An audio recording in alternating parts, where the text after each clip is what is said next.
Bien, empezamos entonces con Paula. Bueno, Listo. buenas tardes a todos. Una alegría que nos volvamos a encontrar en Zona Saoí, esta vez con montañas y mesetas. Van a estar coordinadas por el doctor Carlos Kotlik, jefe de servicio del Hospital Materno Infantil, doctor Humberto Notti, profesor adjunto por concurso en la Cátedra de Oftalmología de la Facultad de Medicina de la Universidad Nacional de Cuyo, director médico del Centro Oftalmológico Kotlik de Mendoza, y por la doctora Carolina Picotti, médica oftalmóloga y oftalmóloga infantil del Centro Médico Lisandro de la Torre y del Hospital Regional Pasteur, referente ROP en Villa María, docente de la Universidad Nacional de Villa María, Córdoba. Esta vez vamos a tener muchos casos, unos casos muy interesantes que van a ser aportados, como siempre, por nuestros expertos invitados.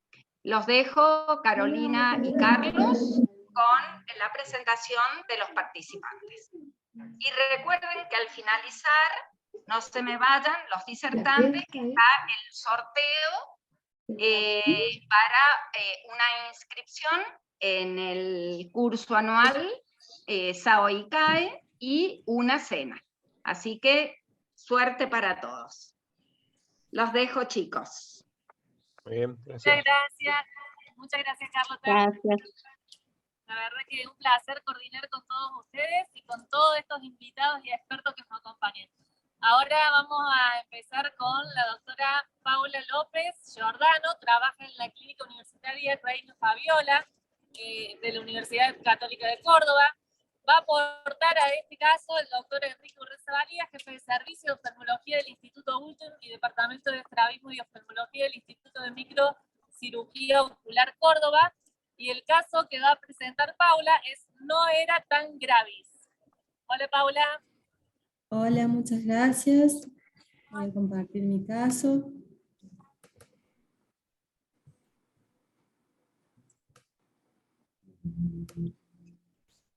Bueno,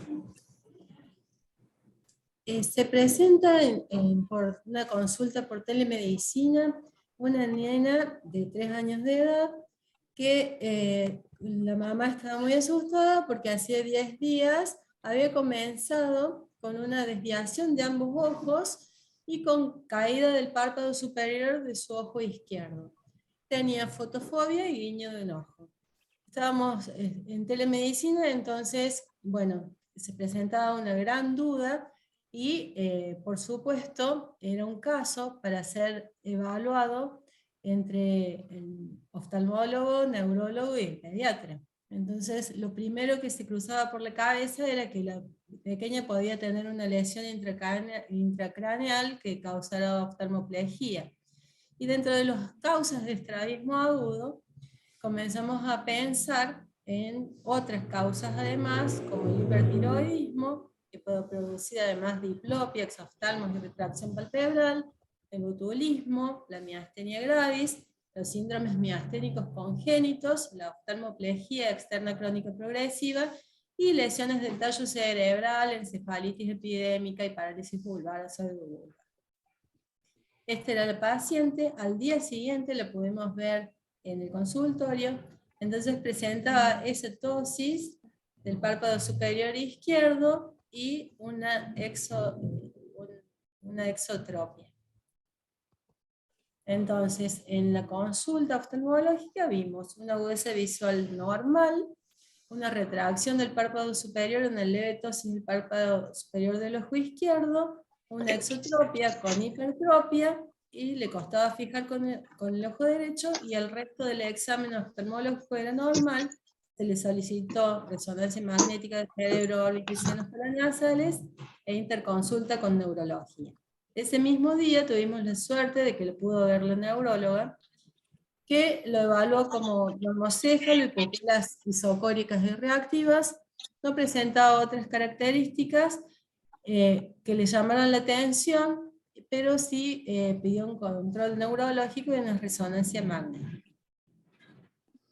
La próxima consulta le hizo la mamá a los pocos días por telemedicina y también tenía una mejoría de la tosis del ojo izquierdo y la exotropia del ojo derecho era constante. Le indicamos oclusión de su ojo izquierdo para evitar la ambliopía.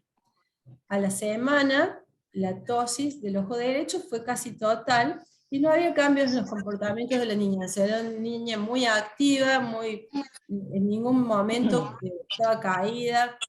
Entonces, a la observación vimos una tosis de 3 cruces del párpado superior derecho con exotropia de mediano ángulo, tenía limitación en la infraducción, en la aducción y la pupila era reactiva.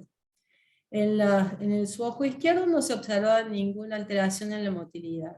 Seguía con su fondo de ojos normal y diagnosticamos una paresia incompleta del tercer par derecho y seguíamos a la espera de la angioresonancia y del laboratorio. Entonces, aquí podemos ver en este video la tosis y vamos a ver cómo las limitaciones en los movimientos de aducción y de infraducción. Sube bien.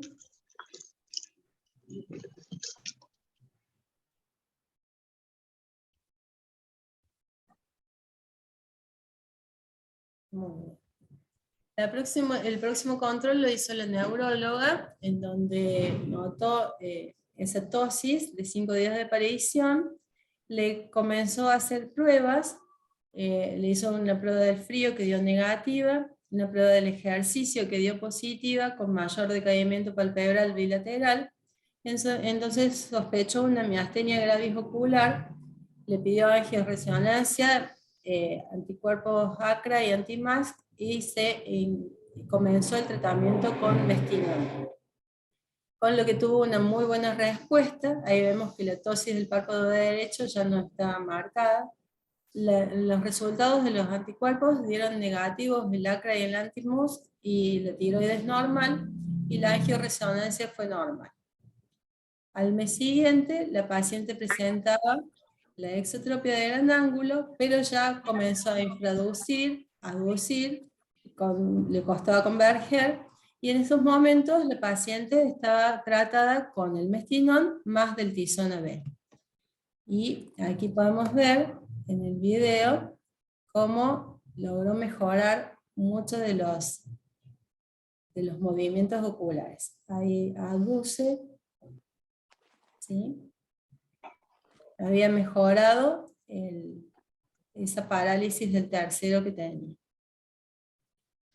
El próximo control, la fuimos controlando casi todos los meses, entonces el próximo control permanecía con una exotropia de 15 dioptrías y una desviación vertical, una hipertropia del ojo derecho de 4, por instantes tenía ortoforia y no tenía limitaciones en las aducciones. Perdón, acá tengo el video de cómo estaba ese día.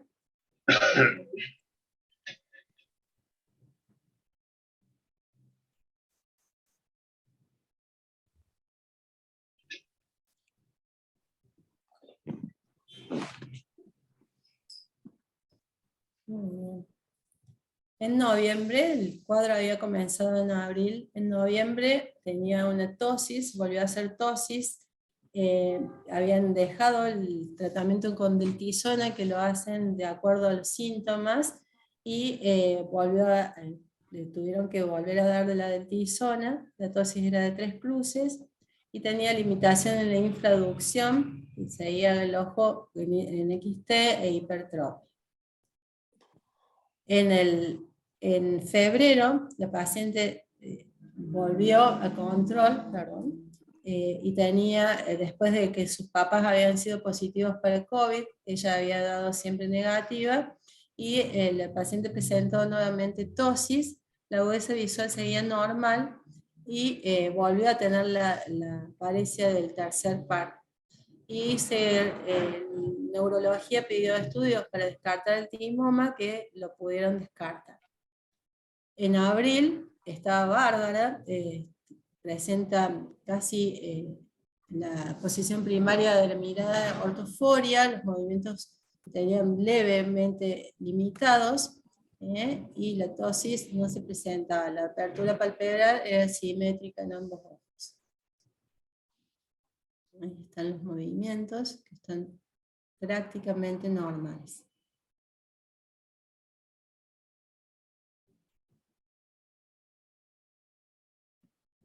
En julio de este año, la paciente entra al consultorio con una pequeña ET, estaba sin corticoides y desviaba su ojo derecho hacia adentro. La apertura palpebral seguía normal, la motilidad tenía una esotropia de pequeño ángulo y con una limitación en la abducción de 1 o 2 cruces. En un sexto par. No se nota mucho en las fotos, en el video hay un instante en que se nota cómo tiene la limitación a la abducción. Ahí está. Y el tema control lo hicimos ahora en agosto, y la paciente llegó a consulta con 1 semana de evolución de ptosis de su ojo izquierdo. La mamá había tenido COVID hacía 10 días, y ella también había dado negativo esta vez. La agudeza visual del derecho decayó, la apertura palpebral derecha fue normal, y en el ojo izquierdo tenía una ptosis que dejaba libre el eje visual. La limitación del ojo derecho sería con la limitación en la abducción de una cruz y de la infraducción moderada. Y entonces indiqué oclusión por ambliopía. Entonces, para concluir, la miastenia gravis se afectan frecuentemente los músculos extraoculares, el elevador y el auricular de los párpados.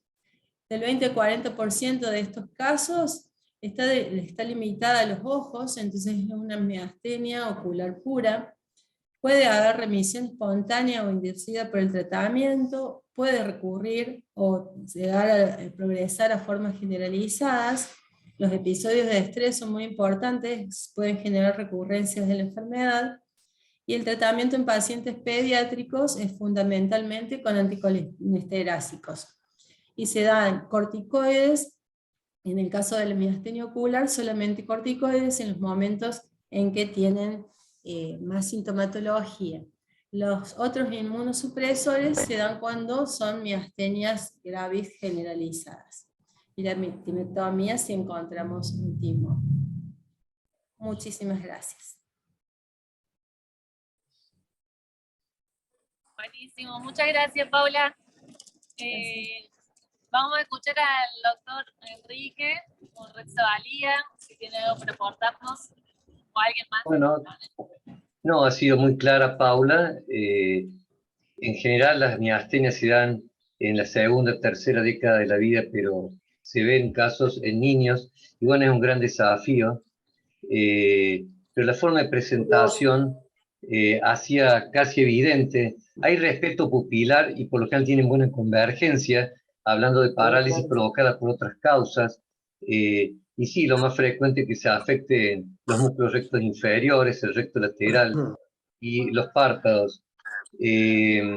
Tenemos que solamente un 20-30% de miastenias pueden ser ocular puras, pero como dice Paula, hay que controlarlas en el tiempo porque pueden generalizarse después.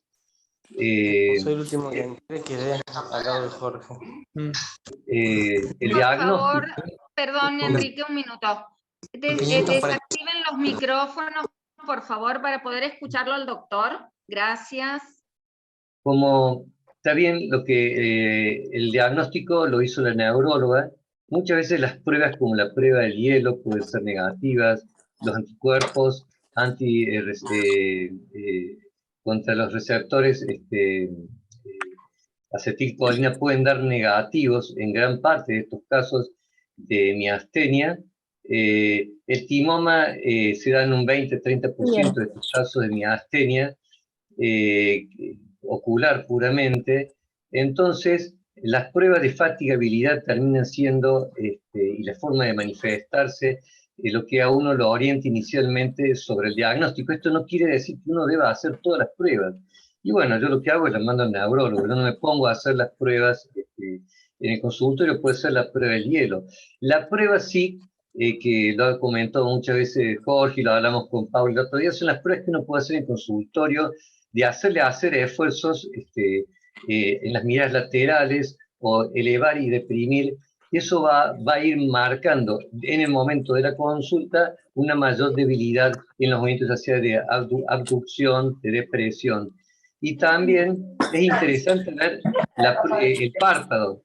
Cuando uno lo hace mirar para abajo, para arriba, para abajo, para arriba, llega un punto que puede hacer un momento de hiperactividad el elevador del párpado superior.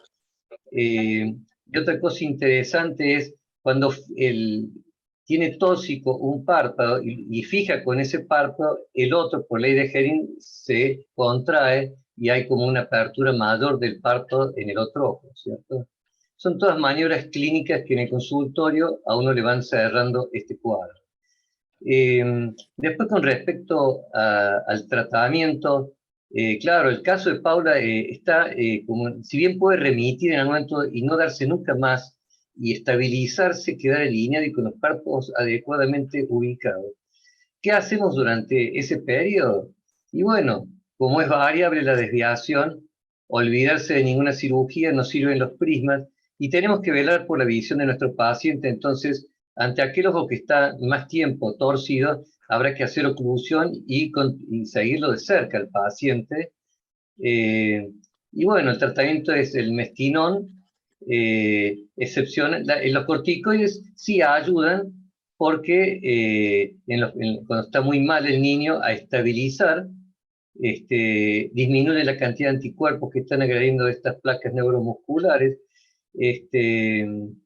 Y después, bueno, el mestinón, porque va a ayudar que haya más acetilcolina en la sinapsis. Es un problema postsináptico. O sea, hay acetilcolina, pero la reducción, que es muy grande de los receptores con el tiempo, hacen que los músculos no se contraigan. Ahora, uno no puede mantener con acetilcolina mucho tiempo, eso sirve para salir de los procesos agudos. Y bueno, la pregunta que yo me hacía con Paula, si el caso se perpetúa, los inmunosupresores, y no, los neurólogos coinciden que solamente se utilizan los inmunosupresores en casos graves generalizados, pero no en las miastenias oculares. Y pensar en una cirugía, solamente uno podría pensar en eso si después de mucho tiempo, tal vez te diré más de 2 años, que un cuadro que esté estabilizado y que veamos que no se modifica, podría uno pensar en hacer una cirugía. Y acá uno se plantea, ¿qué cirugía? Como un problema de debilidad muscular. Yo leí en el Brodsky, creo, que lo ideal es hacer procedimientos de refuerzo, no de debilitar músculos. Por eso hay también la discusión que algunos se atreven a hacerle toxina botulina en algunos de estos casos. Yo tal vez no lo usaría, tomando ese concepto que siempre es conveniente reforzar en vez de debilitar en este tipo de patologías cualquier músculo extraocular. Pero bueno, hoy, Paula, seguirlo, a ver si tenemos suerte y se remite, y mientras tanto velar por una buena agudeza visual. Nada más. Hay tantas cosas.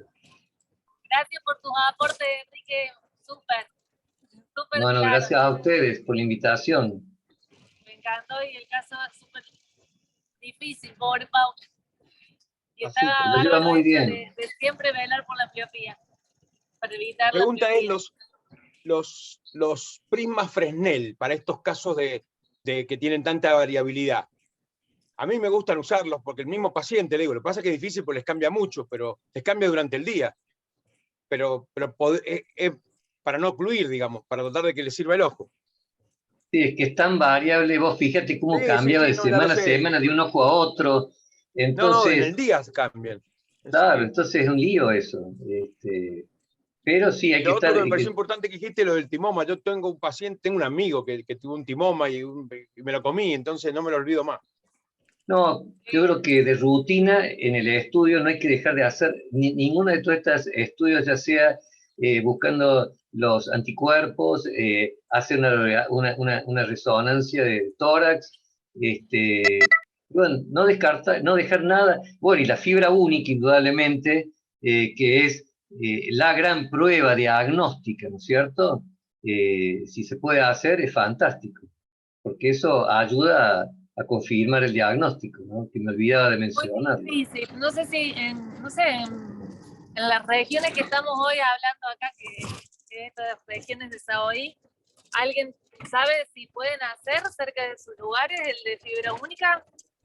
Mira, yo lo mando al Flenin en Buenos Aires, yo no sé en Córdoba si tenemos, pero vale la pena, o sea, los padres, uno les dice, mire, yo le doy el mejor consejo. Si usted puede lo hace y si no, no lo hace, pero vos le das la posibilidad de que lo haga. Vaya a Buenos Aires. Y bueno, pero si va y buena suerte. En Rosario no hay, tampoco. No, en Mendoza tampoco hay, pero sí hay en Santiago, que nos queda un poco más cerca que Buenos Aires. El problema es que las obras sociales cubren mejor en Buenos Aires que en Santiago. Chicos, Bueno, ¿les parece que discutamos después, por favor? Sí. Bien, así todos tienen posibilidad de presentar. Bien. Caro, está Abel diciéndome que por favor lo dejemos para después, aunque para él son las 12 de la noche, no tiene una buena conexión. Así que me parece que vamos con Soledad Sabina. Me está informando por el chat eso, él está en Ámsterdam, en el Congreso de Miopía, y tiene mala conexión, Abel Seps, que esperemos un poquitito más. Entonces, Carolina, vamos con la Soledad Sabina. Doctora Sabina es una médica de La Rioja, trabaja en el Hospital de la Madre y el Niño del ERI de La Rioja, y la que va a ayudarnos a aportar sobre este caso es nada más nada menos que Celeste Mancilla, que ya la conocemos todos, del Hospital Garrahan de Buenos Aires, que es una referente para todos nosotros. Entonces, Sole, por favor, tenés la palabra un puesto antes para que esperemos a Abel. Bueno, doctor. Buenas tardes a todos. Muchas gracias por la invitación. Un gran desafío presentar este caso y tener como experta a quien fue mi jefa de becarias. Así es que bueno, vamos a comenzar. La doctora Carlota me va a pasar la presentación. Gracias. Bueno, yo les voy a presentar un caso que tuve de un absceso corneal en el tiempo de pandemia, ¿sí? La fecha en que llegó este paciente al Hospital de la Madre y el Niño es el 31 de mayo del 2021. Lucas, de 6 años, oriundo de Chepes, un pueblo del interior de La Rioja que está muy cercano a San Juan, llegó al hospital con un dolor abdominal agudo, ¿sí? Desde el hospital de Chepes fue derivado a un centro de mayor complejidad para estudios. La pediatra que lo recibió en el servicio de guardia central decidió internarlo, ¿sí? Para observar la evolución del cuadro y para realizar las interconsultas que se requerían. Entonces yo estaba en mi consultorio, ya casi terminando, en mi consultorio privado, cuando la pediatra me llama, que por favor fuera a ver un pacientito. Yo dije que tendrá que ver este diagnóstico con el ojo, pero la pediatra hizo una anamnesis y realizó un examen físico muy minucioso, en el cual detectó que Luca tenía su ojito izquierdo rojo, ¿sí? Eso fue el motivo por el cual, además de llamar al resto de especialistas, solicitó la interconsulta con oftalmología. Siguiente. Bien. Cuando yo le realizo el examen, se lo realizo ahí, en el mismo servicio de guardia. No me lo podía llevar al consultorio porque estaba con mucho dolor. Le realicé la anamnesis a la mamá, me refirió que el 21 del mismo mes, Lucas recibió un golpe en su ojito izquierdo con la mano de su mascota, ¿sí? Un perrito. Lo llevó en Chepes a su pediatra de cabecera, quien lo medicó con gotas oftálmicas, perdón que haya puesto ahí un nombre comercial, Poenvioctal, ¿sí? Al notar que no, ella notó que ese tratamiento no le realizó, no mejoró, ¿sí? La huesa visual, como dije anteriormente, no se la pude realizar por la condición clínica, estaba con mucho dolor, no lo podía trasladar hacia el consultorio de oftalmología desde el servicio de guardia. Realicé con lo que tenía el oftalmoscopio directo, un examen externo donde observé un absceso corneal para central, tirando a central, en hora 3, que tenía con fluoresceína una inyección conjuntival mixta, pero la cámara anterior estaba libre y formada, no había Seidel y el reflejo rojo estaba presente. Ante este examen tan básico que pude realizar, mi conducta fue suspender esas gotas que la mamá le estaba colocando, pensando en realizar una ventana terapéutica. Decidí controlarlo en 24 horas y le expliqué a la mamá el diagnóstico y las posibles complicaciones, haciendo mucha hincapié en lo que es la ambliopía. Siguiente. Al día siguiente me llaman de la médica de cabecera del servicio de guardia, donde seguía en observación, para comunicarme que el paciente iba a pasar en forma urgente a quirófano, ya que su diagnóstico resultó ser un abdomen agudo quirúrgico. Se confirmó una apendicitis aguda, no especificada. Entonces la pediatra me llamó para yo poder entrar en el mismo momento que los cirujanos para poder realizar la toma de muestra del absceso corneal, ¿sí? Bueno, como verán ahí en las fotos, no puedo señalar, es un paciente que, bueno, tuvo que ser intubado por tema de su cuadro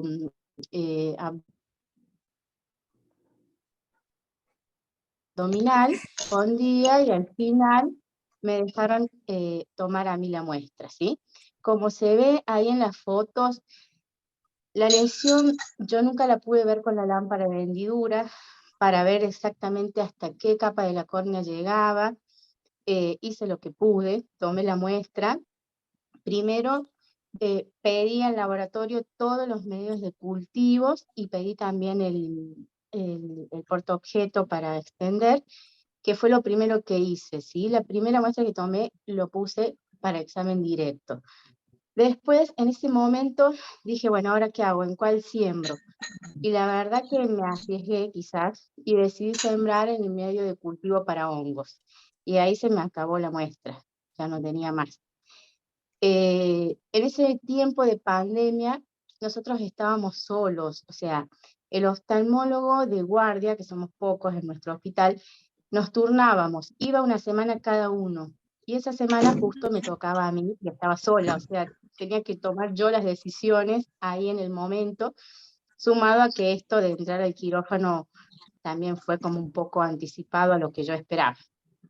Entonces, en el mismo acto quirúrgico, para aprovechar la anestesia, para cubrir lo que más pueda, decidí hacer una inyección subconjuntival de antibióticos, lo que tenía a mano, sinceramente, y le coloqué gentamicina y vancomicina subconjuntival. Bueno, y ahí le coloqué también las gotas de atropina. Siguiente. Al día siguiente, seguía el paciente internado con mucho dolor, no lo podía bajar al consultorio, no pude evaluar la aguza visual, realicé de nuevo el examen con el oftalmoscopio directo, el absceso corneal seguía tiñendo con fluoresceína, había todavía una inyección conjuntival mixta, se sumaban unas secreciones conjuntivales, y el resto estaba todo bien, ¿sí? Cámara anterior libre formada, sin Seidel, reflejo rojo presente, la mirasis por la atropina, y ahí es que decido hacerle el fondo de ojos, donde observé todas las estructuras normales como las describo ahí. Mi conducta acá, bueno, le realicé la higiene de las secreciones, le expliqué a la mamá, a la enfermera le pedí que por favor mantengan limpio el ojo, y le preparé colirios, ¿sí? Le preparé colirios también con lo que tenía, fortificados de vancomicina, ceftazidima, fluconazol, cada 2 horas, los indiqué. Le indiqué que continúe con la atropina cada 6 horas, y bueno, volverlo a controlar en 24 horas, explicándole en cada consulta, en cada examen que yo realizaba a la mamá, las posibles complicaciones. Siguiente. Por suerte ese mismo día, bueno, por suerte entre comillas, ese mismo día la gente del laboratorio analizó la muestra, pero lamentablemente no desarrolló ningún germen, ¿sí?, en el medio de cultivo que yo había sembrado.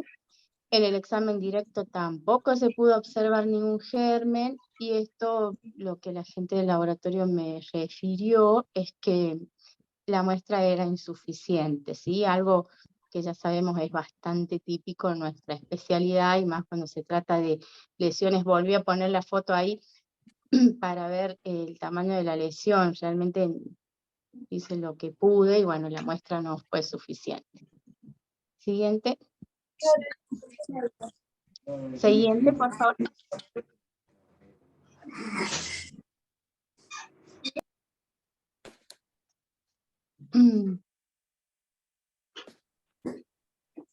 No sé qué pasó.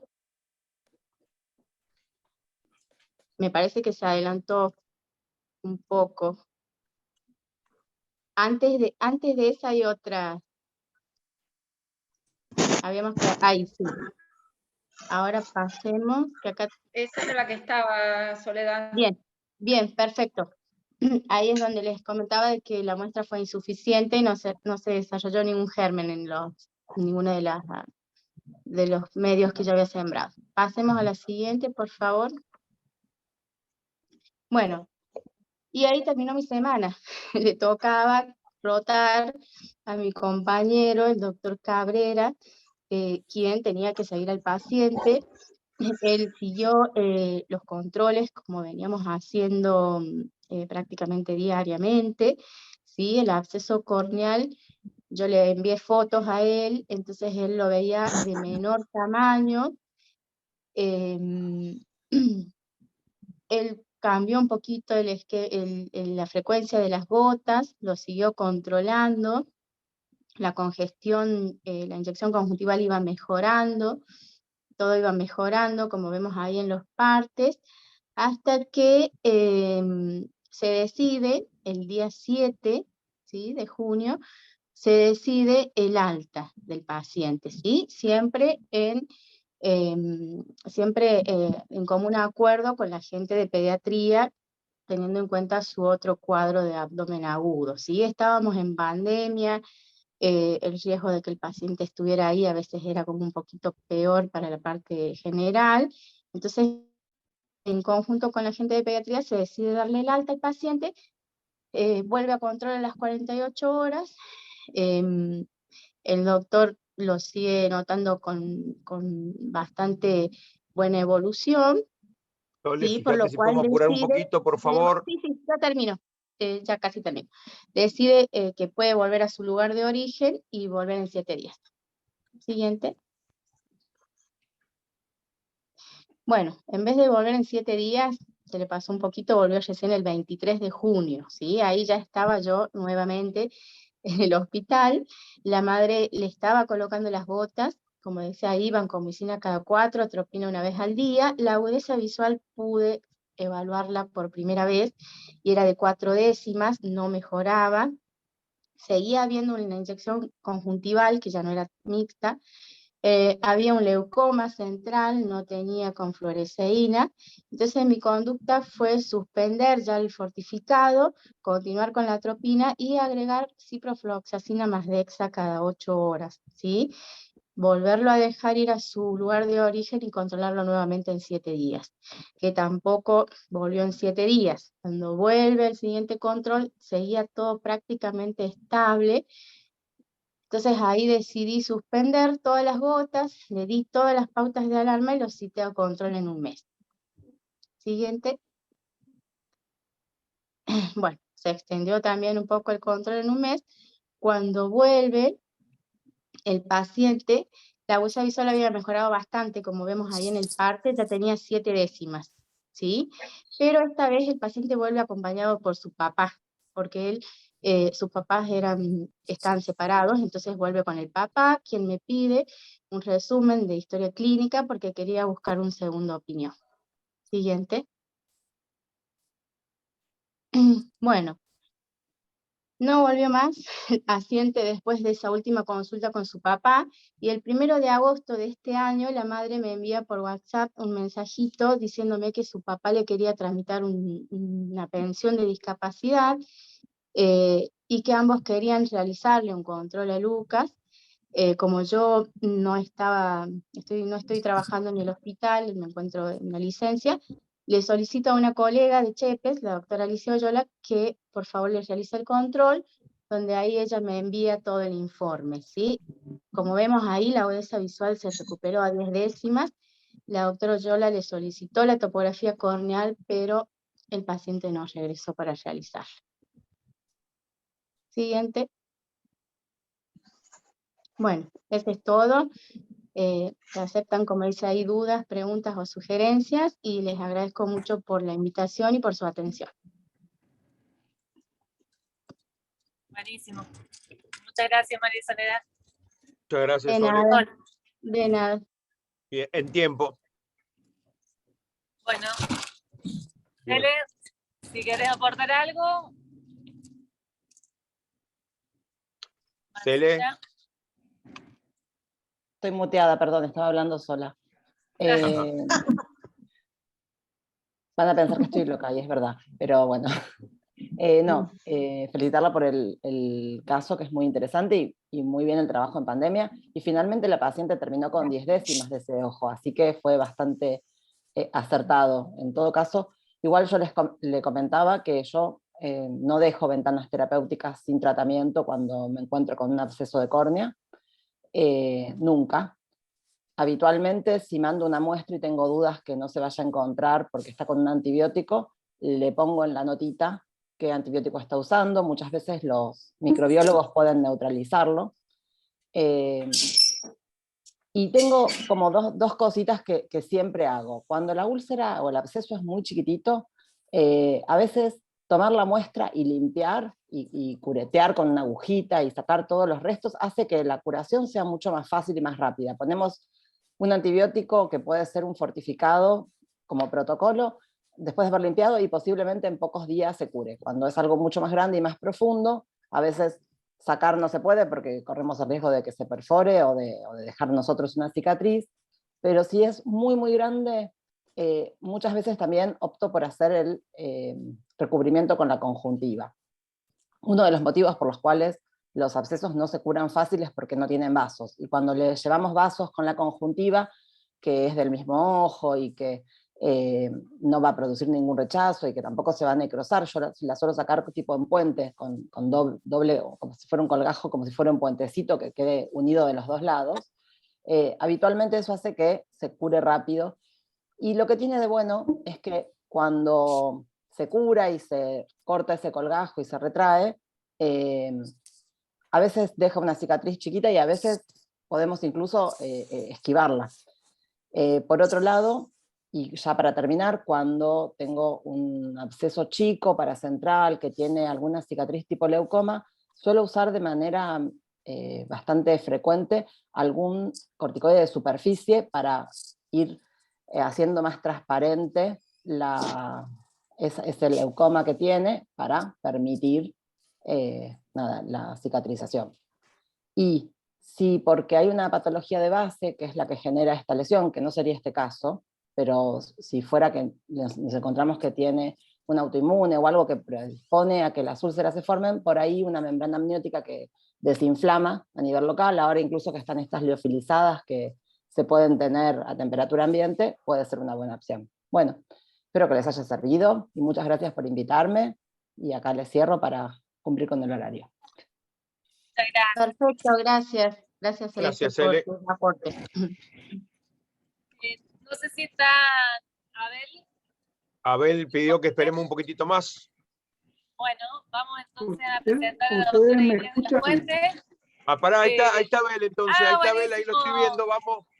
Antes que pierda señal, Vamos con Abel, ese tigre es Abel. Hola, Abel. Bueno, vamos a presentar a la doctora Anabela Matar. Ok. médica oftalmóloga. Vamos a ver si puedo ver. Sí, sí, vamos, avanti, a ver, vamos a intentar. Buenísimo.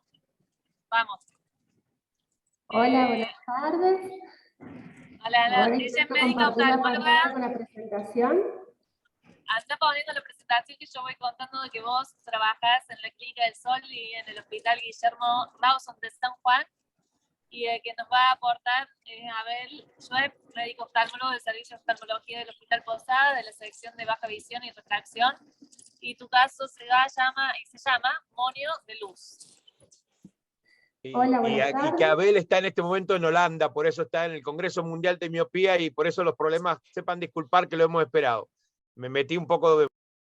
Buenas tardes, muchas gracias a todos de la SAOI, en especial al doctor Abel, que se ha hecho el tiempito y está trasnochando por nosotros. Bueno, este es el caso de Luz. A ver si no pasa. Ahí está. Ahora sí. Es una pacientita de 10 años de edad, reside en una zona rural alejada de nuestra capital provincial, vive justamente entre montañas, entre la precordillera y la cordillera, en Calingasta, está a 2.900 metros sobre el nivel del mar, carece de cobertura social, y la consulta por primera vez fue en el año 2017, con 5 años de edad, consulta por disminución de su agudeza visual.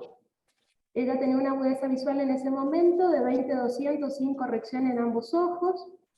Cuando le hago la refractometría, encuentro, esto es bajo cicloplegia, le encuentro un astigmatismo miópico de -6 en 15 grados en el ojito derecho, y en el ojito izquierdo una esfera de +0,75 y un cilindro de -6 en 165 grados. Como único signo positivo en la biomicroscopía, vemos una conjuntivitis atópica asintomática, su fondo de ojo fue normal, le indiqué la corrección y la cité al mes de uso de los lentes a un control. La paciente se presenta a los 2 meses, valora una agudeza visual con corrección de 20/40 en ambos ojos, le realizo una queratometría que me arroja estos valores, un promedio de 46 en el ojito derecho y de 45,5 en el ojito izquierdo, con una curvatura llamativa, digamos, en las K2 en los dos ojitos de 49/25 y 48/25. Le solicité una topografía y una paquimetría. La paciente no vuelve a los controles, se presenta recién en el 2019. La agudeza visual en ese momento con su corrección era de 20/50. ¿Cómo? La agudeza visual Seguí. Con su corrección en el ojo derecho era de 20/50 y en el ojito izquierdo de 20/40. La refracción no había variado demasiado, estaba en un 6,50 en 10 grados en el ojo derecho y un 0,50 esfera y 6,50 de cilindro negativo en 160 grados. El resto del examen no presentó ningún cambio con respecto a la biomicroscopía, seguía con esa atopia leve, asintomática, el fondito de ojo normal. Volví a solicitar la topografía y la paquimetría, pero como es una paciente de lejos, le pedí que se quedaran a hacer los lentes y le íbamos a hacer los estudios en el hospital por esta falta de cobertura social. Cuando viene con el lentecito nuevo, la agudeza visual era de 20/30 con corrección, vuelvo a realizar estudios, le hago una paquimetría con sonda que me arroja 568 micras en ambos ojos, y le realizo una topografía en el hospital que nos muestra estas imágenes, un moño simétrico en ambos ojitos. Si se fijan acá, el astigmatismo en esta imagen me arroja un poquito menor a lo que yo podía valorar con la refracción. En el equipo nosotros tenemos la posibilidad, digamos, de hacer estas mediciones extras de los mapas topográficos. Nosotros acá básicamente seguimos viendo este moño simétrico, ¿sí?, en el ojito derecho y en el ojito izquierdo. También tiene un programa el equipo donde nos hace un diagnóstico. En el ojito derecho aparecía como normal su topografía, sin embargo en el izquierdo nos muestra como una sospecha de queratocono.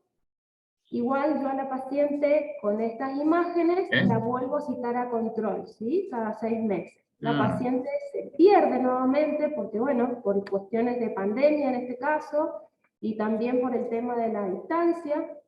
Concurre en noviembre del 2021, recién, no realizó ningún otro control extra, presentó una alteración nuevamente de la visión con una BL en el ojo derecho de 20/50 con su corrección, y en el ojo izquierdo mantenía las 20/30 con corrección. La queratometría no había mostrado ningún cambio con respecto a la anterior, pero en la refracción ya sí se valoró un cambio. En el ojito derecho empieza a manifestar una esfera de 0,50 negativa y un astigmatismo de 7,50 negativo en 10, en el ojito izquierdo de 7 en 165 grados.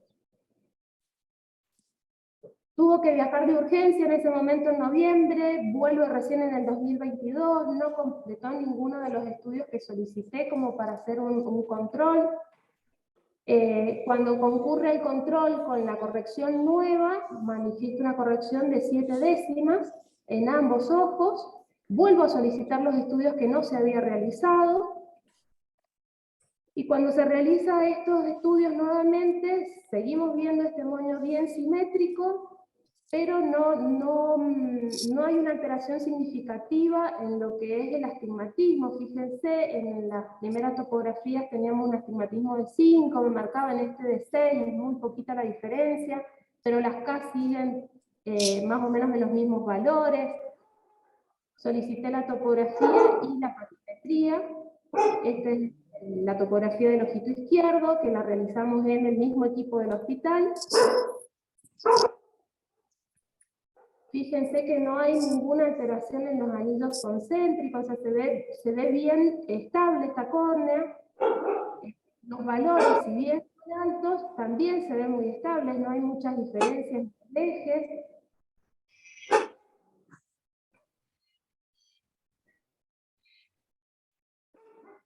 Concurre 4 meses después de este control la paciente con una agudeza visual de 20/40 en ambos ojos, ¿sí? No valora ningún cambio refractivo, le controlo la presión ocular, que me era muy difícil por la edad, recién ahora tiene 10 años de luz. La conjuntivitis atópica está un poco más sintomática. Repetí la paquimetría con sonda me dio 567 micras en el ojo derecho y 573 en el ojo izquierdo. Solicité un pentacam para poder ver la parte posterior de la córnea. El pentacam nos arroja estas imágenes en el ojito derecho. Fíjense que tiene una buena cámara, es parejita la córnea, ojito izquierdo. No se ve ninguna zona más extasiada que otra. Es un moño bien simétrico, bien concéntrico, está a favor de la regla.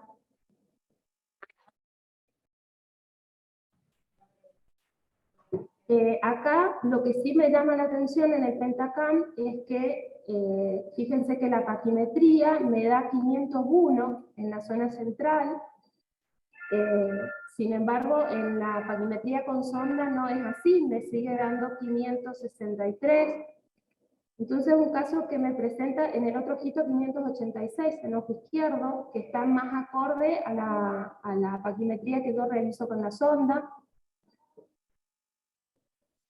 La verdad es que, bueno, a mí me presentó muchas dudas esta pacientita, por qué había bajado su agudeza visual, con qué tiene que ver, porque en realidad no tengo ningún cambio refractivo, en las topografías no me sugieren que haya un cono, ¿sí?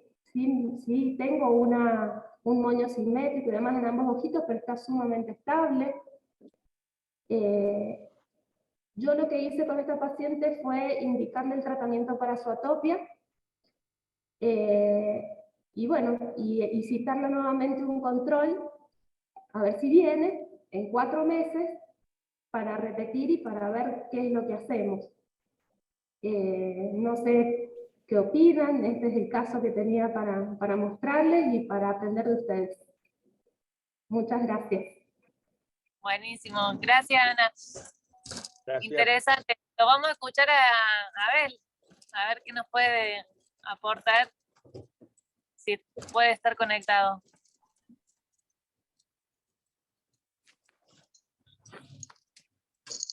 Abel desde Holanda.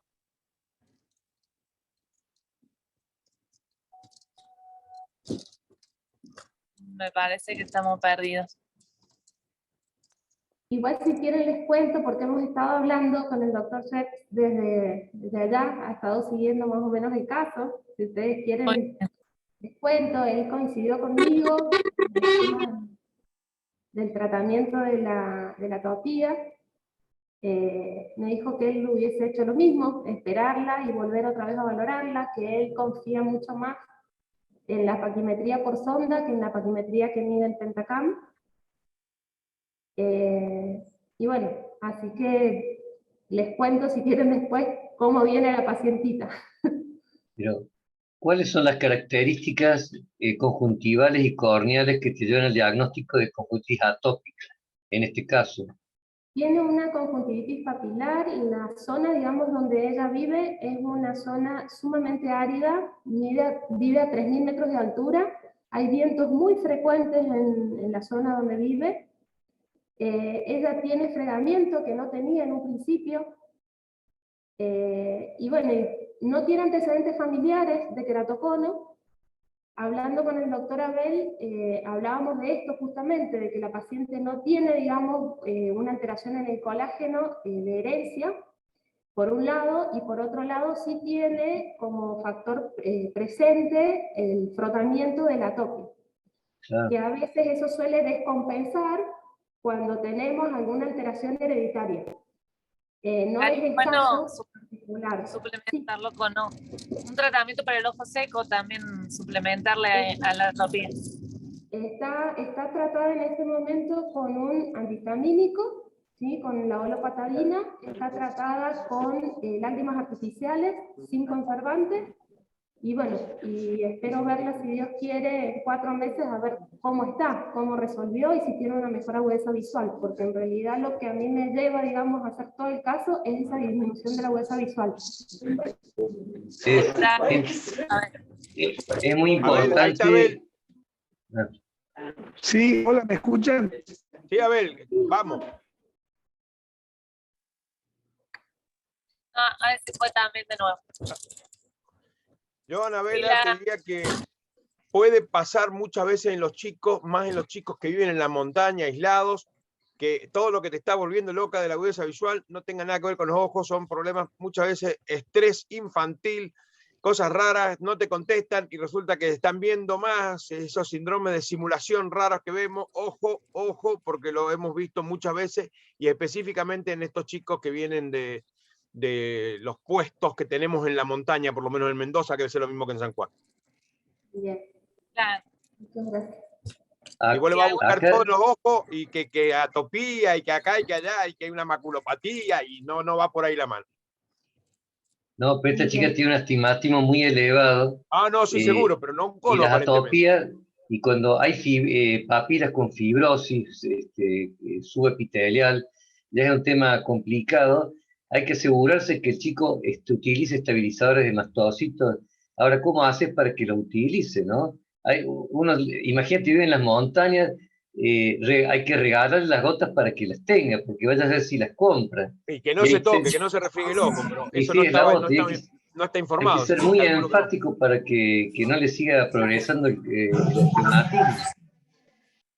A mí me encantó un tip que una vez dio la doctora Titi cuando dio una charla para Córdoba, en un Zoom que tuvimos en la pandemia, que les decía que se pongan la cucharita fría, que la pongan en el aire, la cucharita de metal y se la ponen en el ojo. Y entre que van a buscar la cucharita y se ponen en el ojo, ya se olvidan de rascarse en parte.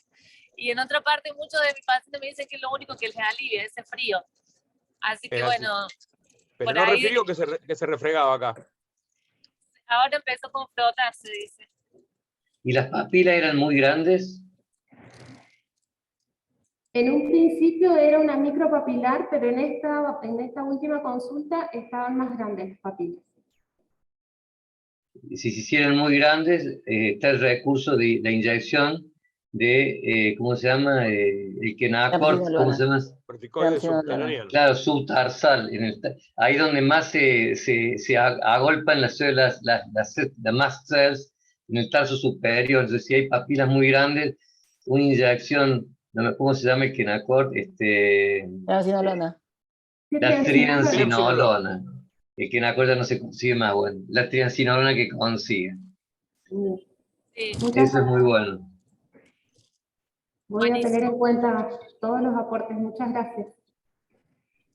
Gracias a vos por traernos esto, entonces nos pusimos todos a pensar un poco. Vayamos para adelante, ¿te si después llega Abel que comente algo. Bueno, vamos a seguir con la doctora Inés de la Fuente, que trabaja como oftalmopediatra en el hospital de Frontier, que ella nos va a comentar, y en consultorios particulares de Belgrano de Neuquén. Es referente ROP de las clínicas San Lucas, Pasteur y CEMIC. Y va a aportar el doctor Jorge Ávila, oftalmopediatra especialista en plástico ocular infantil, médico consultor de sección de órbita, párpados y vías lagrimales del Hospital de Alta Complejidad del Cruce, Florencio Varela. Y el caso que vamos a presentar y ver es Daquio Cele. Inés. Ah, perdón, pensé que ibas a seguir. Bueno, gracias a todos por la invitación. A ver si pasa esto. Bueno, como dijo Caro, yo soy Inés de la Fuente, vivo en Neuquén. Y les voy a contar un caso un poco más relajado que lo que estuvieron contando mis compañeros. Yo estaba en el mes de febrero en mi casa, feliz y contenta, un viernes que había decidido tomarme la tarde libre, cuando de repente suena el teléfono. Era la jefa de una de las NEO a donde yo voy a hacer los controles de ROP, que estaba desesperada porque me dice que tenía un bebé que había nacido a término, sin ningún antecedente personal patológico, y que al rato de nacer, a las horas, había empezado con una mala mecánica ventilatoria, muy mala saturación.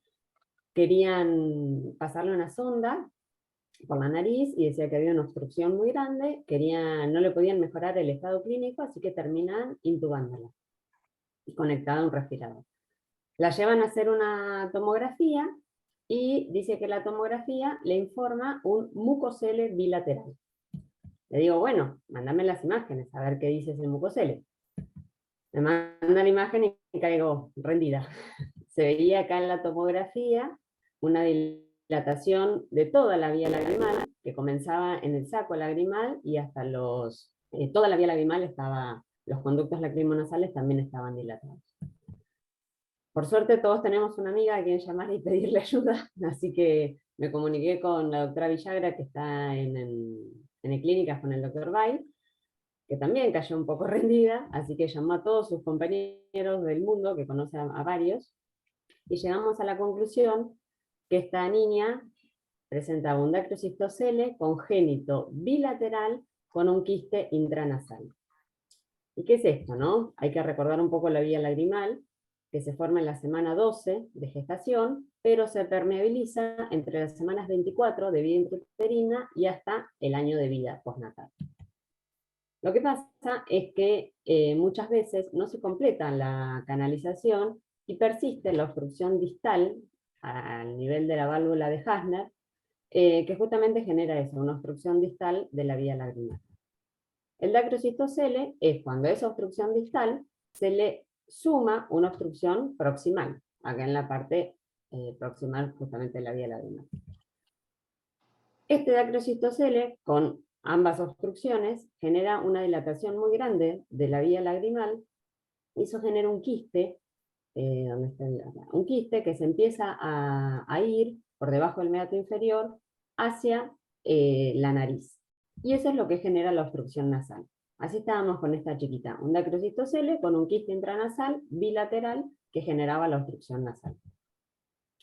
Así que bueno, me levanto y me voy para la clínica, la veo a la chiquitita. Obviamente esta no es, porque la chiquita estaba intubada, pero se veía la tumefacción azulada por debajo del tendón cantal en ambos ojos, un poco asimétrica, más de un ojo que del otro, pero estaba presente de los dos lados. ¿Qué recomienda la bibliografía con respecto a estos casos? Se sabe que en este review describen que la evaluación endoscópica es lo más útil, tanto para el diagnóstico como para el tratamiento de los quistes intranasales. Y que cuando se tratan endoscópicamente, la recidiva o la necesidad de retratamiento es casi de un 0%. En cambio, cuando se hace un sondaje clásico, un 48% necesitan ser retratados. Necesitábamos un endoscopio, obviamente, y un otorrino para hacer el tratamiento. Llamamos al otorrino que asiste siempre a la clínica, recordamos que era un viernes de febrero, nos dice que él no está y que el endoscopio está roto. Así que imposible que el otorrino asistiera a la clínica a tratarlo. Ya estábamos entrando en desesperación y dijimos, bueno, hagámosle un sondaje clásico y veamos a ver qué pasa. La bebé estaba intubada, estaba respirada, entonces le hicimos una pequeña sedación y un sondaje común, convencional, de ambos ojos.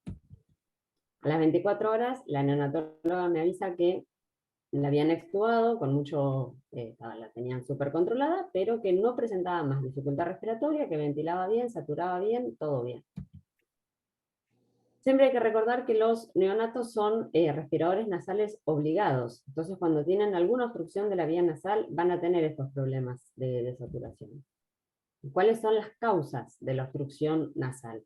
La primera es la atresia de Coanas. La segunda son los quistes intranasales por el dacrocistocele, como tenía esta pequeña.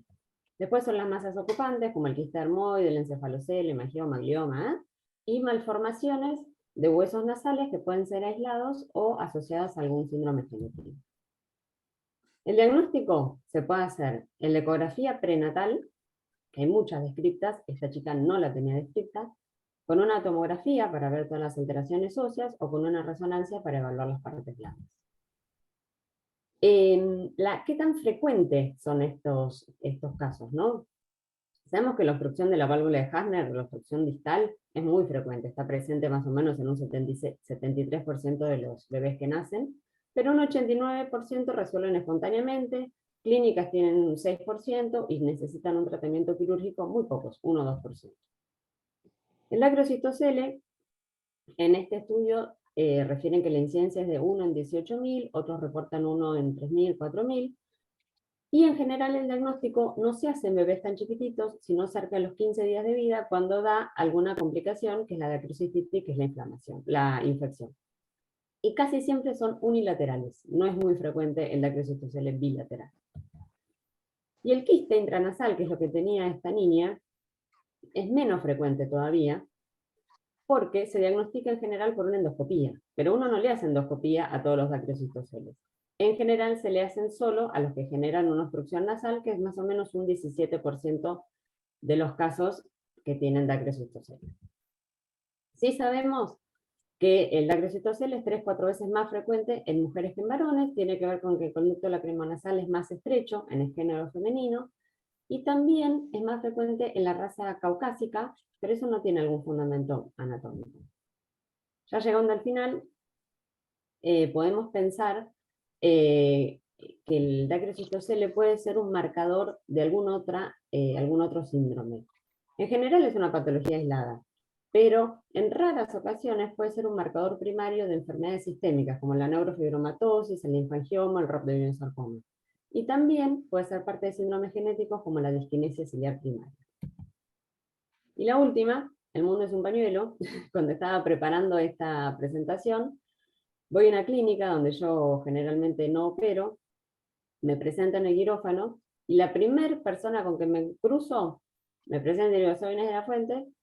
Ah, me dice, usted lo operó a mi nietita, Sarita, que está chiquita, ¿no? Dice, anduvo, le digo, sí, la perdimos a la bebé, no la vimos más.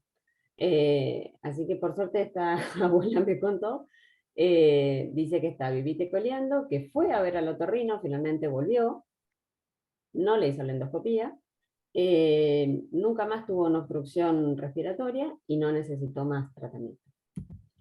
Así que bueno, agradezco por la invitación, agradezco a todos los que me ayudaron a sacar las papas del fuego y esperemos seguir viéndonos pronto. Muchas gracias. Buenísimo, me encantó. Así que sos casi como única, bilateral y dactiocele. Con Sí. quiste. No. Hay muy poquitos informados en la literatura. Mira qué bien. Bueno, Sí. ahí tenés que publicar el tuyo. A ver, Jorge, ¿qué nos cuentas? Bueno, ¿qué tal? ¿Cómo están? Bueno, es un caso que es poco frecuente, la verdad que dentro de lo que es un chico que nace con dificultad respiratoria, esta es la menor de las causas. Siempre entra el estado metabólico del paciente, alteraciones neurológicas que pueda llegar a tener, y como último uno piensa una obstrucción de vía aérea superior. Yo creo que acá lo más importante es lo que hizo Inés, que es entender que esto no lo vamos a solucionar con un sondaje. ¿Qué es lo que yo creo que nos tenemos que llevar de esta charla? Es no tener la soberbia de decir, esto lo puedo resolver solo. Y decir, me voy a poner en contacto con un otorrino para poder hacerle la endoscopía. Si ya tenemos la evidencia científica que nos está diciendo eso, empecemos a trabajar con el tema del endoscopio. Y lo otro que me parece importante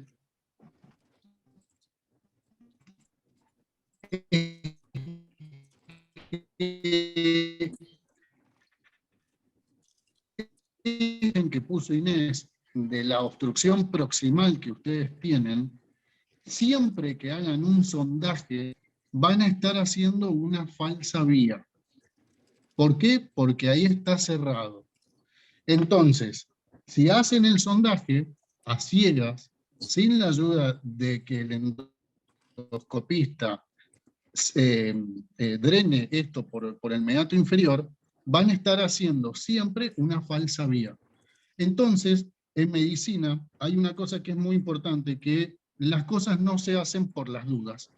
Yo no medico a alguien por las dudas, no hago una cirugía por las dudas, porque ya lo decía un médico famoso allá en Mendoza, con el que yo hacía ginecobstetricia, me decía, Ávila, por las dudas vaya a estudiar, porque en realidad lo que falta es eso. A lo que yo voy es que un sondaje no le va a aliviar nada a este paciente, sino que por las dudas el 50% anda bien y el otro 50% anda mal. Y ya sabemos qué es lo que implica llevar a un chico de 2 días a una anestesia general. Entonces, empecemos a trabajar de esa forma, en la de consultar con un otorrino, consultar con el especialista en oculoplastia, porque creo que es la única forma de poder solucionar este tipo de problemas. Siempre nos basamos en la evidencia, es lo único que nos tiene que importar. Buenísimo. Muchas gracias.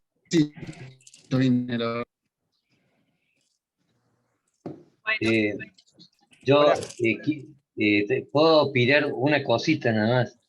Yo le tengo un respeto enorme a la exploración de vía lagrimal. Sabemos que si fracasa el primer sondaje, el segundo sondaje tiene menos probabilidad de éxito. O sea, lo ideal para mí a esta edad es que cada vez que vaya a hacer un sondaje, incluso en el primer sondaje, yo no sé hacer endoscopia, ir con un otorrino que vea cómo está ese meato inferior.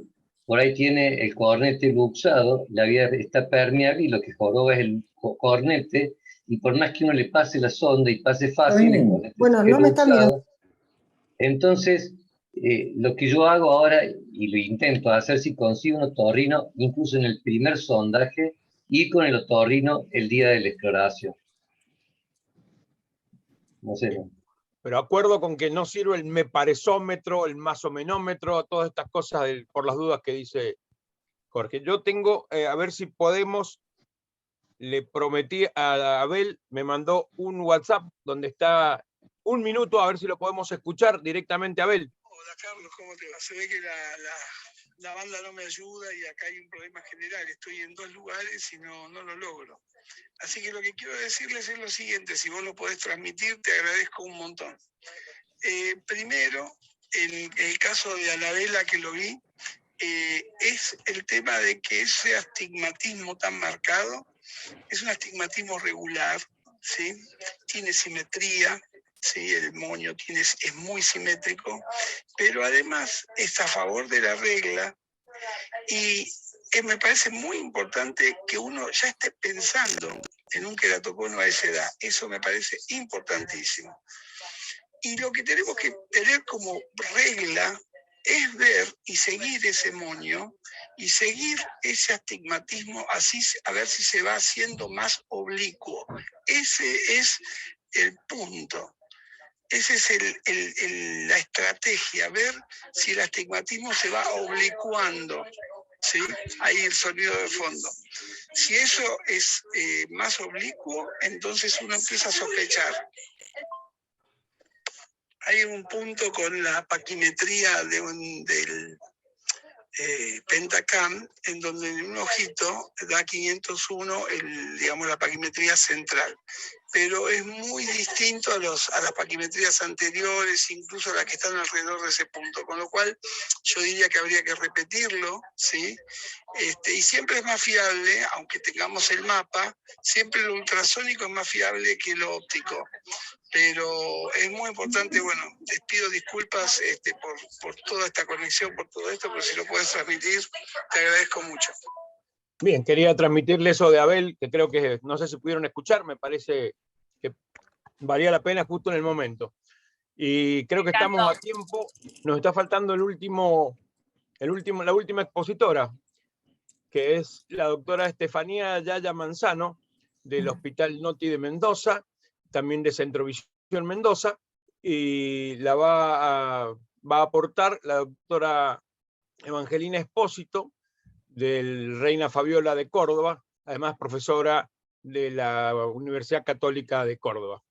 Entonces, Yaya, a ver si podemos, terminamos, y en todo caso, si nos queda tiempo, después podemos discutir un poco más todos los casos, pero la idea es poder terminar. Yaya, Bueno. por favor. Buenas noches a todos. Bueno, voy a dar comienzo con mi caso clínico de una necrosis retinal aguda en la infancia. Esta fue una paciente de 9 años de edad que consulta por ojo rojo doloroso y disminución de la agudeza visual del ojo derecho de una semana. No estás presentando, Yaya, no sé si tenés que presentar las diapos, no hay nada. Ay, perdón. ¿Que no era la temática del día? Ah, ahí estoy. Por favor, silencien los micrófonos. Gracias. Ahí Ahora está, sí, ¿no? compartí. ¿Ahí Ahora se ve? Bien. Ahí Bueno, está, perfecto. esta fue una paciente femenina de 9 años de edad que consultó por ojo rojo doloroso y disminución de la agudeza visual del ojo derecho de una semana de evolución. Como antecedentes patológicos, la paciente presentaba un desprendimiento de retina del ojo contralateral de 1 año de evolución de origen desconocido. Como antecedentes personales, la madre nos refería una lesión al nacer de la mama derecha que fue compatible con herpes neonatal. El resto de los antecedentes negaba. Al examen oftalmológico, en ese ojo derecho tenía una agudeza visual mejor corregida de 6 décimas, en el ojo izquierdo no percepción luz. A la biomicroscopía presentaba inyección conjuntival 360 con precipitados retroqueráticos gruesos en el triángulo de Arndt, un Tyndall 4 cruces con sinequias posteriores, un anillo de Gaussius, y el cristalino no presentaba particularidades. En el ojo izquierdo presentaba una catarata total. La presión estaba en 18, el ojo derecho, y en el ojo izquierdo de 10. El ojo izquierdo presentaba una exotropia, y el fondo de ojo presentaba, en el ojo derecho, fue de muy difícil evaluación por la intensa vitreitis que tenía, pero no se observaba ningún foco coreo-retiniano. Y en el ojo izquierdo no era evaluable, por eso le hicimos una ecografía en donde se evidenció un desprendimiento total. La paciente en el momento se le indica atropina y diflucranato cada 6 horas. Entonces, ante este diagnóstico presuntivo, frente a una panuveitis del ojo derecho, decidimos solicitar analítica general, inmunológica y infecciosa, un perfil infeccioso. Al otro día yo la controlo nuevamente a la paciente, había disminuido muy poco la inflamación, el Tyndall se mantenía con 3 cruces, seguían los precipitados retroqueráticos, la presión había disminuido y el fondo de ojo había disminuido muy levemente, no se seguía observando ningún foco corioretiniano. La analítica general cuando nos llega está dentro de parámetros normales. La serología infecciosa e inmunológica que nos llega dentro de las 48 horas, como toxoplasmosis, sífilis, herpes simple 1 y 2, Epstein-Barr, citomegalovirus, el HIV, todo salió no reactivo, o sea, estuvo dentro de parámetros normales. Y dentro de lo inmunológico, que obtuvimos dentro de las 24-48 horas, también fue normal. Entonces, con esta paciente de ojo único frente a una uveitis granulomatosa hipertensiva, con el antecedente de que había presentado un desprendimiento de retina del ojo izquierdo y esa lesión mamaria que fue compatible con un herpes simple, y habiendo descartado toxoplasmosis, tuberculosis, sífilis y citomegalovirus, se decidió tomar muestra de humor acuoso para PCR multiplex. Y se indicó tratamiento empírico vía oral con valaciclovir 500 miligramos cada 6 horas por 10 días y prednisolona vía oral con descenso paulatino por 6 semanas.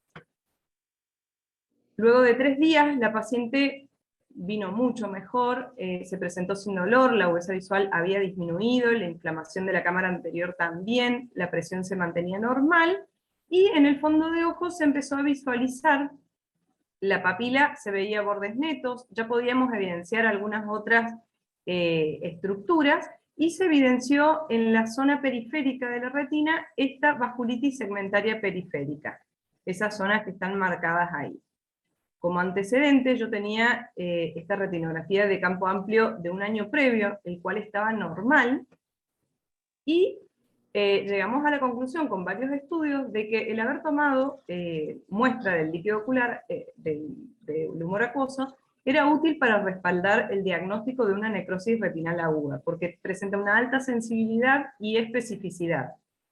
Pese a esto, no debemos retrasar el tratamiento mientras esperan los resultados de la PCR. Muchos datos sugieren que la administración de valaciclovir oral es equivalente al aciclovir intravenoso, y la biodisponibilidad de este oral es del 60% en comparación al aciclovir oral, que es del 30%. Otros estudios también nos hablan de que el valaciclovir evita la necesidad de hospitalización, que los corticoides orales generalmente los solemos agregar luego de 24 a 48 horas, luego del inicio de la terapia antiviral, y que la terapia con pulsos de esteroides se basa en la conocida eficacia que tiene sobre la vasculitis, que es la principal fisiopatología de la necrosis retinal aguda. Esta vasculitis segmentaria periférica está descrita como placas de Kereleis, que fueron descritas por primera vez en la tuberculosis, luego en la toxoplasmosis, sífilis, linfoma ocular, enfermedad del colágeno. Tenemos que tener en cuenta que entonces el herpes simple es una causa frecuente de necrosis retiniana aguda en niños que no han tenido infección previa conocida por herpes simple. Y esta necrosis retinal aguda sería una manifestación tardía de una enfermedad asintomática por una infección de herpes simple que se contrajo perinatalmente. La serología restante estuvo dentro de parámetros normales, y el resultado dio positivo para herpes simple, por lo cual llegamos al diagnóstico de una necrosis retinal aguda. Entonces, como conclusión, este caso resalta la importancia de incluir al síndrome de necrosis retinal aguda por herpes simple como diagnóstico diferencial de la periarteritis segmentaria retiniana, y así poder instaurar un tratamiento precoz empírico para preservar la visión y prevenir el desarrollo de una necrosis retinal aguda en el ojo contralateral. Muchas gracias. Vamos a Bueno. imagen de Potrerillo final. Podés prender la cámara y Evangelina, echamos.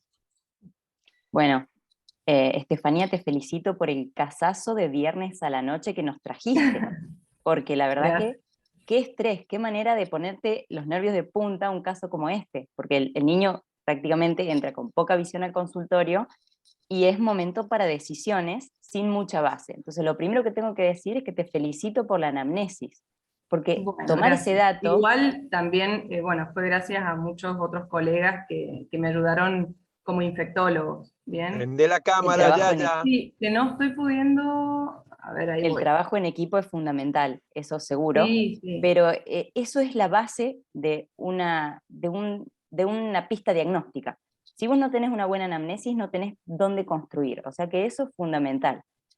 Para las uveitis, especialmente una panuveitis en un ojo único, es tu gran base, y después el excelente protocolo, digamos, que fueron empleando, porque tanto lo infectológico, que es lo primero que tenés que descartar, estuvo perfecto.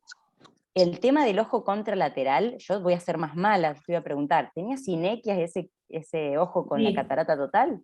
Sí, tenía una seclusión pupilar, catarata total, porque es la un cámara dato no anterior menor, formada, digamos. no tenía nada en la cámara anterior. Perfecto, o sea, el ojo izquierdo, que era el ojo ciego, no Claro. tenía nada más. Tenía la sinequia, o sea, manifestaba signos de una uveitis también. Y tenía también como antecedente que el retinólogo que la operó del desprendimiento de retina, cuando ella acude a la clínica, constató de que el vítreo era totalmente diferente. Entonces mandó esa muestra a analizar y bueno, no salió nada en ese momento. Es muy difícil procesar vitrio si vos no tenés gente que sepa muy bien de cómo procesar una muestra de vitrio. El vitrio se mezcla, y no es lo mismo mandar el cassette que mandar justo el primer pedazo de vitrio que sacás, entonces son protocolos también que hay que conocer, o sea que es difícil. Pero de todas maneras, la paciente inmunocompetente, ¿no es cierto? Sí, eso es fundamental. Totalmente normal, la madre también había realizado los controles durante el embarazo y totalmente normal. Nació por parto natural y no tenía ninguna lesión de herpes, según ella refiere. Pero en los la pacientes. infectóloga al interrogarla, la madre le dice que había tenido una lesión mamaria y bueno, eso fue lo único que sospecharon de herpes. Bueno, porque en los pacientes menores de 20 años, casualmente las necrosis retinales agudas están más asociadas con el virus herpes 2. Entonces Claro, eso es fundamental. Y después, otro tema importante son las placas de Chiarelais, que como son oclusiones arteriales, y es una arteritis, que se ve muy clarito en ese RG que mostraste, son oclusivas, una vasculitis oclusiva. Entonces sería reinteresante tener la RFG. O sea, yo te digo, pedile para el control una retinografía con fluoresceína, porque si tenés isquemia, tenés que ver si haces láser, ¿no es cierto? Hacer láser, y es un ojo único, entonces hay recurrencias descritas de la necrosis retinal aguda, entonces cómo vas a hacer el seguimiento, si necesitas profilaxis a largo plazo, todas esas cosas, digamos, hay que sentarse a discutirlas porque, bueno, es una nena que tiene mucho potencial de vida, entonces hay que Mi ponerse a pensar. pregunta es, porque en varios artículos está discutido realizar láser de forma temprana. ¿A partir de cuándo estaría indicado realizar láser? ¿Luego de realizar la profilaxis? ¿Al terminar la profilaxis? Es que la profilaxis vos la dejás prácticamente de por vida o al menos unos varios años. Entonces, yo haría, una vez que esté totalmente quiescente el cuadro, vos la seguís unos 3 meses, le pedís la RFG de control, la RFG muestra isquemia, yo haría el láser. Bien. Yo el tratamiento antiherpético lo mantendría por lo menos 3 meses. Por lo menos tratamiento. Y después ver si haces o no profilaxis a largo plazo. Pero Claro, bueno, esta paciente realizó profilaxis por 1 año. Y luego se suspendió y los controles fueron normales. El ojo está tranquilo en realidad. Bien. Y también alertarla mucho a ella y a los padres, digamos, de cualquier síntoma oftalmológico que se te venga urgente. Porque es fundamental. La doctora María Julia Zunino quería aportar, no sé si, Evangelina, si estás ahí, María Julia Zunino me está llamando a ver si puedo aportar muy cortito. Sí, claro. Ahí me abrí el micrófono, ¿verdad? Divino, felicidades a todos. Hola. ¿Ya está? María Julia, te escuchamos. Ahí te escuchamos. A ese tema Estás muteada. Abrite el micrófono, María Julia, te vemos, pero ahora Ahí sí. está. Bueno, primero felicitar a Estefanía, el caso es brillante, la verdad que brillante. Sospechar de un herpes es siempre difícil, porque el herpes siempre fue el gran simulador en medicina.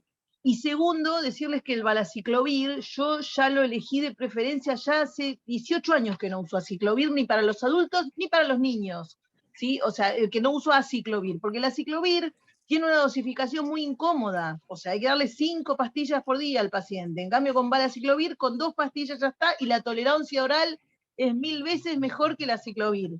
Y la biodisponibilidad, como bien dijo Estefanía, es 1000 veces mejor, ¿sí? O sea que yo hace rato que mudé mis herpes a valaciclovir, de aciclovir. Y después, bueno, el seguimiento de este paciente, que realmente es controvertido, como dijo Estefanía y como dijo, la verdad que es muy difícil. El láser en los necrosis retinal aguda favorece los desprendimientos de retina, así que, o sea, habría que hacerlo con mucho cuidado, y si vemos una reactivación que no responde al tratamiento, yo trataría de hacerle una terapia supresiva crónica con valaciclovir, un mínimo de 6 meses, haciendo seguimiento retinal, y después sí quitar el valaciclovir y ver qué pasa, ¿sí? Yo tengo necrosis retinal aguda que no se han vuelto a reactivar, y otras que sí. Recuerden que los herpes siempre se reactivan por causas inmunológicas centrales, estrés del paciente, entonces es muy fácil que se reactive, ¿sí? Así que en el seguimiento tendría en cuenta eso. Y recordar que durante el tratamiento con aciclo o con valaciclovir hay que hacer hepatograma cada 2 meses. Bien. Nada más. Y felicitarlos de nuevo a todos. Angelina, ¿querés decir algo? La dejamos realmente muy interesante. María Julia, No, siempre te dejamos. excelente, la doctora Zunino, Sí. palabra mayor, no hay Bueno, nada más que agregar. Chicos, un caso. pero en honor al tiempo ya tenemos que ir cerrando. Les agradezco muchísimo, casos hermosos y aportes excelentes. Vamos a dar por finalizada esta charla primero con la despedida de nuestro presidente de la SAOI, que va a despedir la zona, y después con el sorteo. Así que, Fernando, desde Cancún, ¿estás por ahí? ¿Me escuchan? Estamos, sí, te escuchamos, perfecto.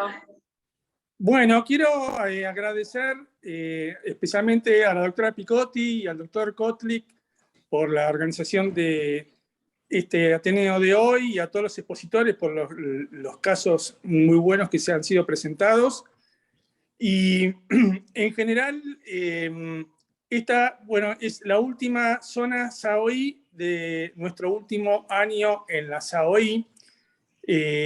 Pienso que lo que sucedió hoy con los casos reflejó el espíritu con que la doctora Carlota ideamos la zona SAOI, que básicamente era considerar recorrer el país y que los miembros de la SAOI nos expongan los casos que ellos tienen que tratar con las peculiaridades de cada zona, y así nosotros aprendemos, y con las limitaciones, y que nos expliquen con las limitaciones que luchan en cada región para resolver los casos y llevar las cosas adelante. Creo que en parte, por lo menos en ese sentido, hemos tratado de cumplir en estos 3 años con la zona SAOI en la búsqueda de ese objetivo y de estar acompañando a todos nuestros miembros. Y como siempre decimos, porque los expertos se encuentran en toda la Argentina, porque cada uno es experto en su lugar de la patología que en su lugar sabe tratar. Así que bueno, además coincide que creo que es el último acto académico nuestro de la SAOI. Bueno, queda el Congreso, obviamente. Así que les mando un saludo a todos en nombre de la comisión directiva, y estamos muy honrados porque siempre nos han apoyado, y esto es imposible hacerlo y llegar a buen puerto si no hay un acompañamiento y un apoyo. Y fíjense hoy que gran cantidad de oftalmopediatras están aquí en México en el Congreso de la ISA, y así todo hemos tenido un excelente número de personas conectadas que han escuchado la zona Sahoy. Así que para no extenderme más, les digo muchísimas, pero muchísimas gracias. Bueno, gracias a vos, Fernando, por confiar en mí para esta presentación. Realmente ha sido muy lindo todo el contacto con los distintos oftalmopediatras de toda la Argentina y de todos los expertos que han sido incondicionales cuando les hemos pedido su aporte. Así que muchísimas gracias, disertantes y expertos. Y gracias a la comisión por el apoyo. Bueno, Cami, ¿querés que vamos al sorteo? Dale, ahí comparto pantalla. Bien. El primer premio es una inscripción al curso conjunto Sahoy CAE. Y se larga la ruleta.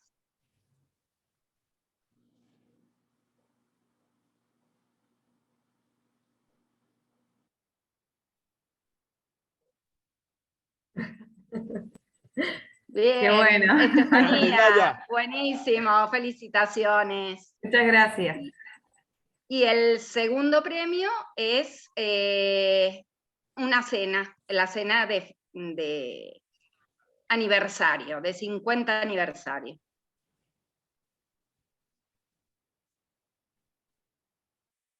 Bueno, Sole Sabino, Bien, de La Sole. Rioja. Buenísimo. Bueno, ya nos pondremos de acuerdo, en contacto con los ganadores de esta zona y de la zona anterior para las inscripciones y las cenas. Bueno, les agradezco a todos, Carolina y Carlos, muchísimas gracias por acompañarme esta vez, y a todos los que expusieron sus casos y los expertos que nos acompañaron. Muchas gracias a todos. Gracias, gracias a ustedes. Nos vemos en Mendoza en noviembre. Sí, Dios quiere, Chao ahí a estaremos. todos. Acá lo esperamos. Chao. Allá vamos. Hasta luego. Saludos a